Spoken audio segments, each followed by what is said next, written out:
کیا آپ بھی روزانہ محنت کرتے ہیں مگر پھر بھی رزق میں تنگی محسوس کرتے ہیں؟ کیا کبھی دل میں سوال اٹھا ہے کہ آخر نماز پڑھنے کے باوجود رزق میں برکت کیوں نہیں آ رہی؟ تو ناظرین، آج میں آپ کے ساتھ ایک ایسا عمل شیئر کرنے جا رہی ہوں جو اگر آپ ہر نماز کے بعد کریں تو انشاءاللہ اللہ رب العزت کے حکم سے رزق کی تنگی ہمیشہ کے لیے ختم ہو سکتی ہے۔ اللہم صلی علی محمد و آل محمد۔ السلام علیکم ورحمۃ اللہ۔ ناظرین، جیسے کہ میں اپنی ہر ویڈیو میں کہتی ہوں کہ میری ویڈیو لمبی نہیں ہوتی کیونکہ آپ کا وقت بہت قیمتی ہے، اس لیے برائے کرم اس ویڈیو کو آخر تک ضرور دیکھیں، کیونکہ جب آپ مکمل ویڈیو دیکھتے ہیں تو نہ صرف آپ کو فائدہ ملتا ہے بلکہ یہ ویڈیو مزید لوگوں تک پہنچتی ہے، اور ہو سکے تو کامنٹ میں اللہ ضرور لکھ دیں۔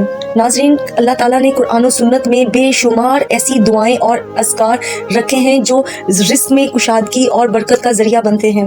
آج میں آپ کے ساتھ جو عمل شیئر کر رہی ہوں یہ انتہائی آسان ہے، لیکن اس کی برکتیں بے شمار ہیں۔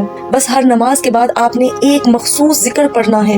یہ ذکر نہ زیادہ لمبا ہے اور نہ ہی مشکل۔ اگر دل کی توجہ اور یقین کے ساتھ پڑھا جائے تو انشاءاللہ میرے رب کے حکم سے آپ دیکھیں گے کہ رزق کے دروازے کھلنے لگیں گے، دل کو سکون ملے گا اور گھر میں برکت آنے لگے گی۔ ہر نماز کے بعد 41 مرتبہ یہ کلمہ پڑھیں اور ساتھ ہی سورہ اخلاص 3 دفعہ پڑھیں، اور پھر اپنے اوپر اور اپنے پورے گھر کے اوپر دم کریں اور اللہ رب العزت سے رو رو کر دعا مانگیں۔ یہ چھوٹا سا عمل ہے لیکن اس کی تاثیر بے حد بڑی ہے۔